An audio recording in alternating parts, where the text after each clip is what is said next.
My husband started spending every Saturday volunteering.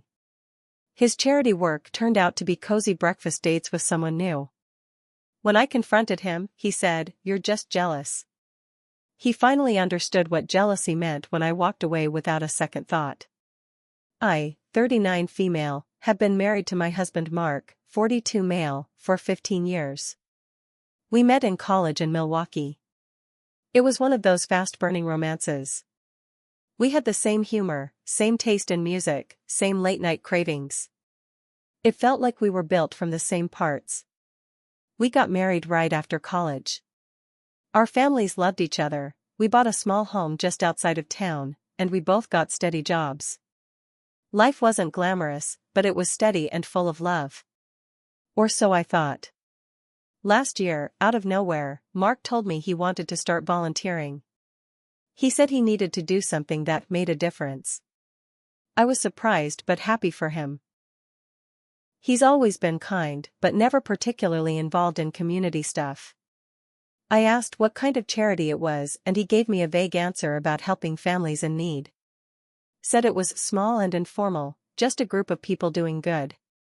He started going every Saturday morning. Left the house around 8 a.m. Always came back around noon. He'd come in smiling, tired looking, but in a good mood. Said he helped organize food, cleaned, sometimes drove people around. I never saw pictures, flyers, donation emails, nothing. When I asked more questions, he'd brush them off. Said it wasn't a big formal charity. At the time, I didn't want to push too hard. I thought, maybe he just needs this for himself. But then I started noticing things. Small, strange things. His clothes. He wasn't wearing the usual old t-shirts and jeans. He'd wear his nicer button-ups, even spritz on a little cologne. One Saturday morning, I joked, "You going to volunteer or on a date?" and he laughed it off. He always came back smelling like food. Not like food bank kind of food either. Not like soup or old cafeteria coffee. But like fresh pancakes. Syrup. Bacon. Vanilla.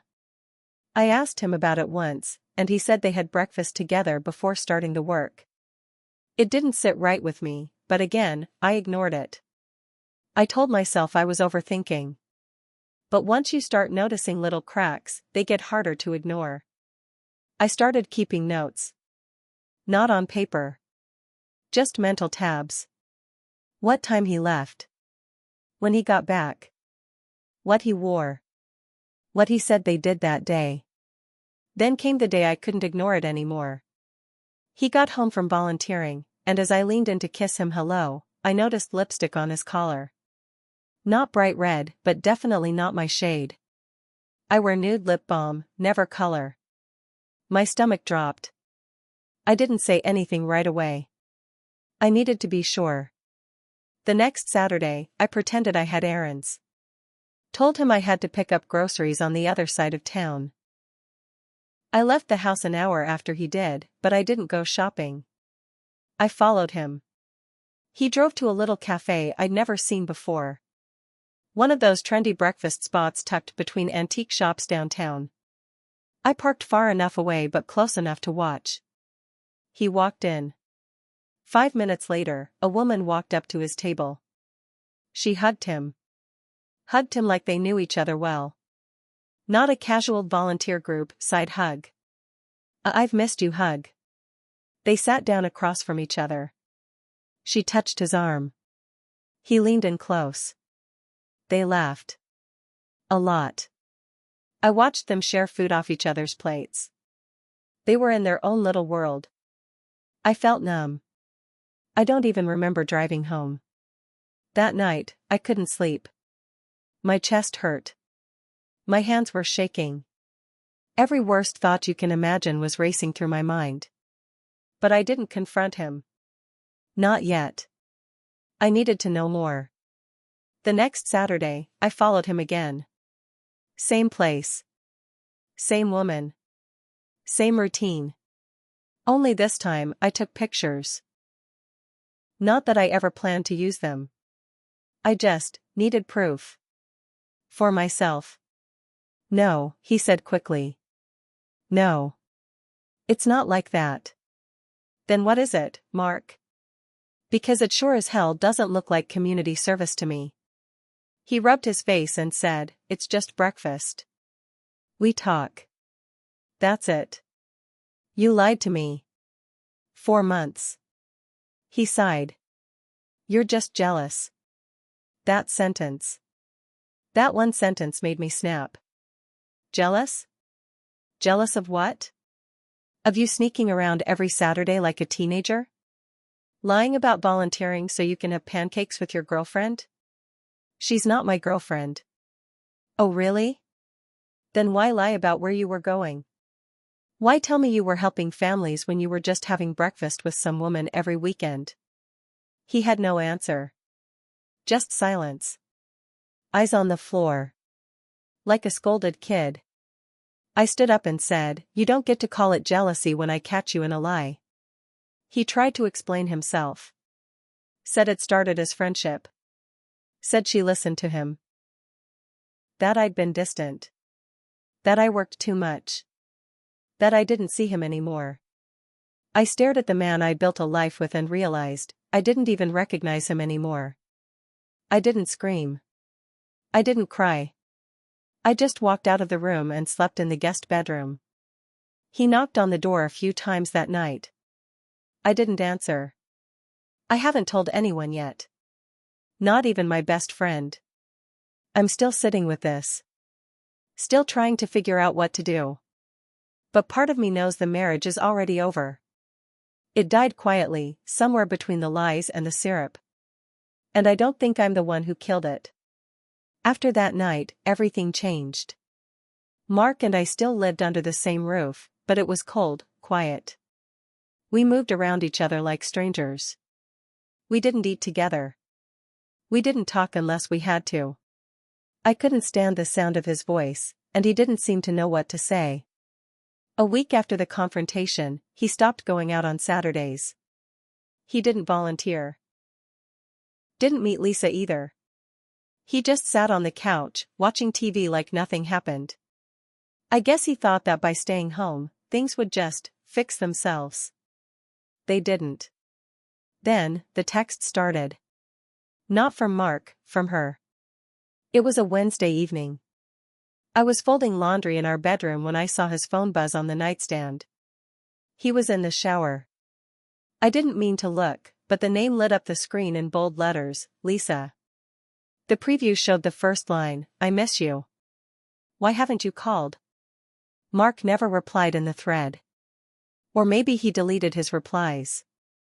I don't know. But the tone? It was intimate. This wasn't just some emotional fling.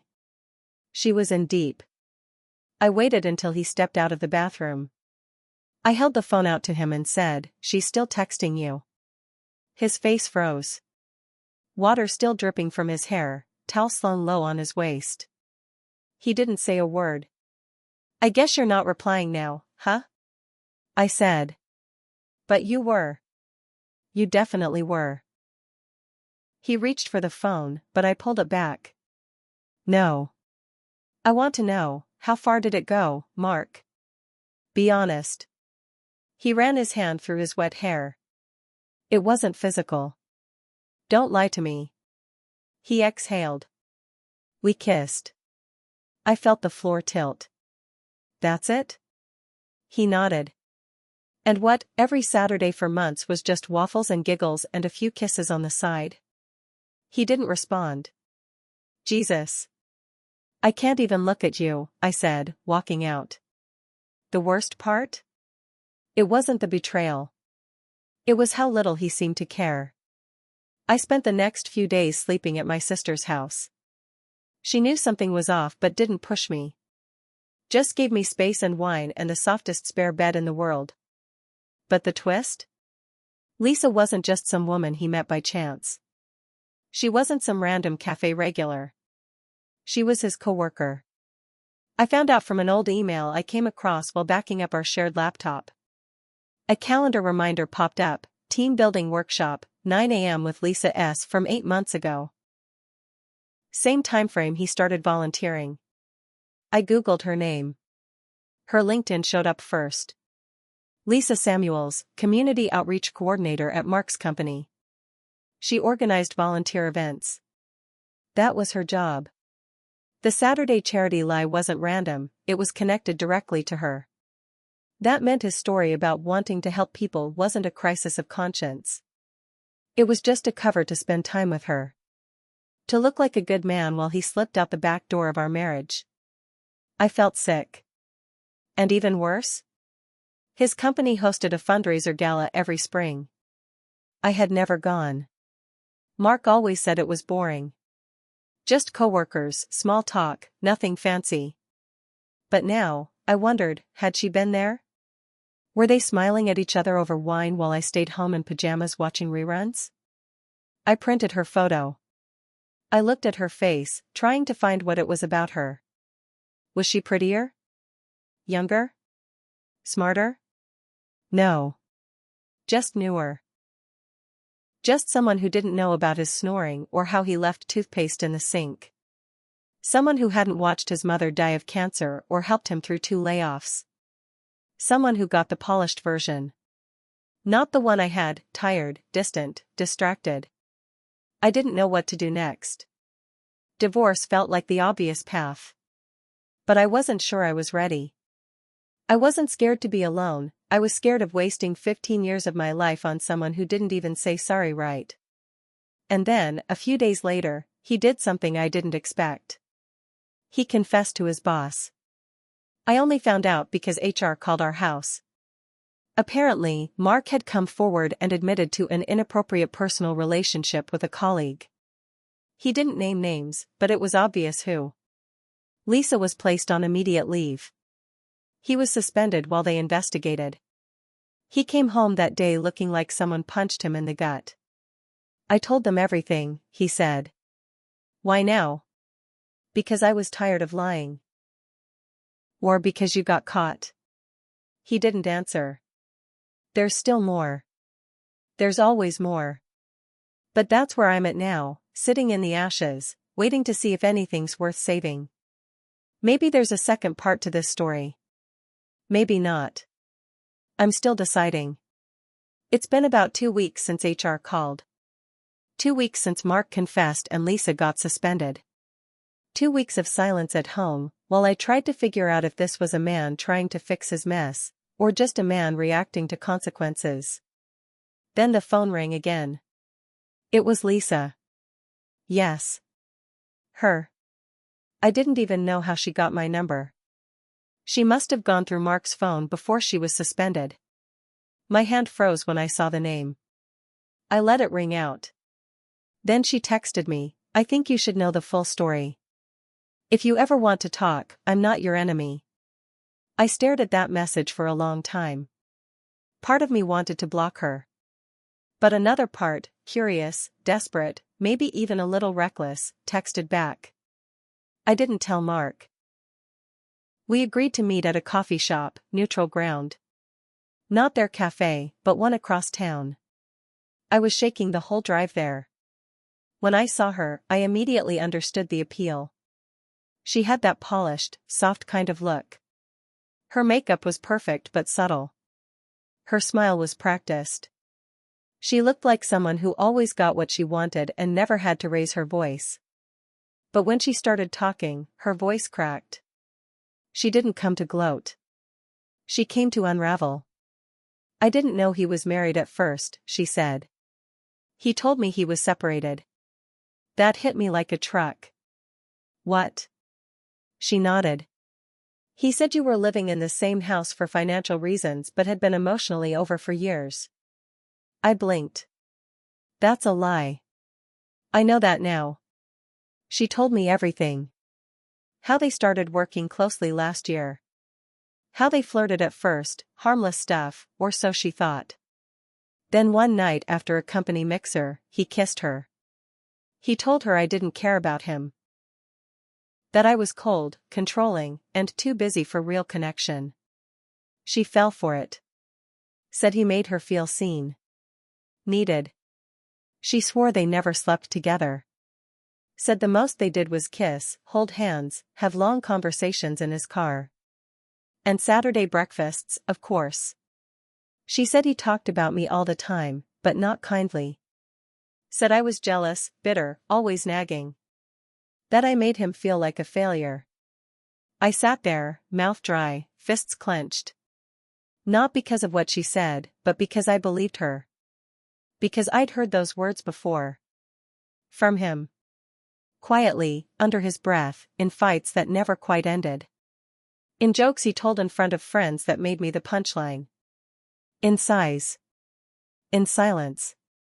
He was laying the groundwork all along.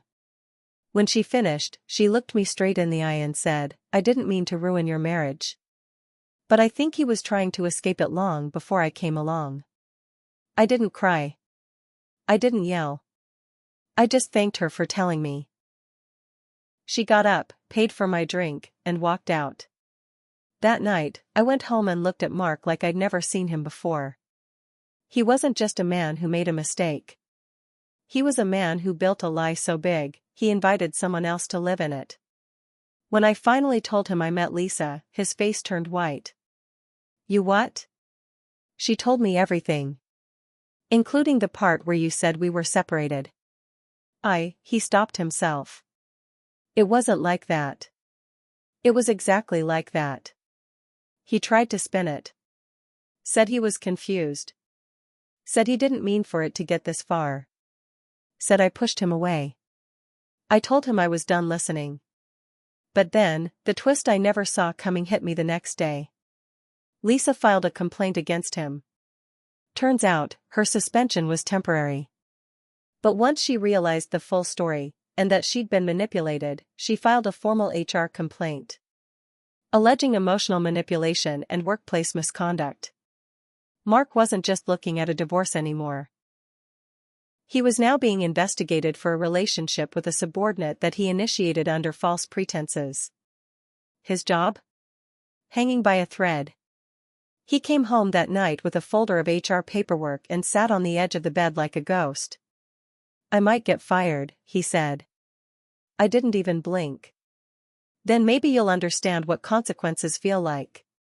I don't feel sorry for him. Not anymore. But I feel awake in a way I haven't in years. He lied to her. He lied to me. And in the end, the truth came back to rip through everything. Now he's spiraling. The golden boy image he had at work? Gone. Half his friends stopped calling. My family won't speak to him. His reputation, shot. But mine? I'm just getting started. There's more. So much more. I'll post again soon. But for now, just know this, when you spend years living behind lies, the truth isn't just a fire, it's a wrecking ball. And I'm not the one it's coming for. I thought the truth had already torn through our lives. But it hadn't. Not yet. That came during the gala. Yes, the one Mark said was boring. The one I never went to. After everything, after the confession, the texts, the HR complaint, and Lisa stepping away from her job, the company still planned to hold its annual spring fundraiser. It was already scheduled, already paid for. Mark was still suspended, but the leadership hadn't made a final decision. He was technically invited. I wasn't. But I went anyway. I dressed up, walked in like I owned the place, and smiled politely as I moved through a room full of strangers and fake laughter. It was held at the Milwaukee Art Museum, glass ceilings, white marble floors, and all that polished, icy beauty. Mark didn't see me at first. He was at the back, near the silent auction tables, talking to a few colleagues. He looked off. Pale. Like he hadn't slept. Probably hadn't. Then Lisa walked in. And just like that, the air changed. She didn't look at him. Didn't smile. Just walked straight past him to the drinks table and stayed there. I stood nearby, pretending to look at auction items. My heart was pounding like a drum. Mark saw her. Then he saw me. His eyes widened. He tried to step toward me, but I turned away. Not yet. Not here. The event dragged on with small speeches and thank yous. Then, out of nowhere, the floor opened up for questions. One of the higher-ups was talking about ethics and company culture when a voice interrupted. Lisa's. I have a question, she said clearly, microphone in hand. Her voice didn't shake. What are we doing to ensure emotional manipulation between coworkers is taken seriously? Especially when someone in a senior position uses their personal life to mislead and deceive someone beneath them? Dead. Silence. All heads turned to Mark. His face dropped. Red. Then white. Then nothing. The man running the Q&A fumbled, stammered something about pending investigations and appropriate channels, but it didn't matter. The room had already turned.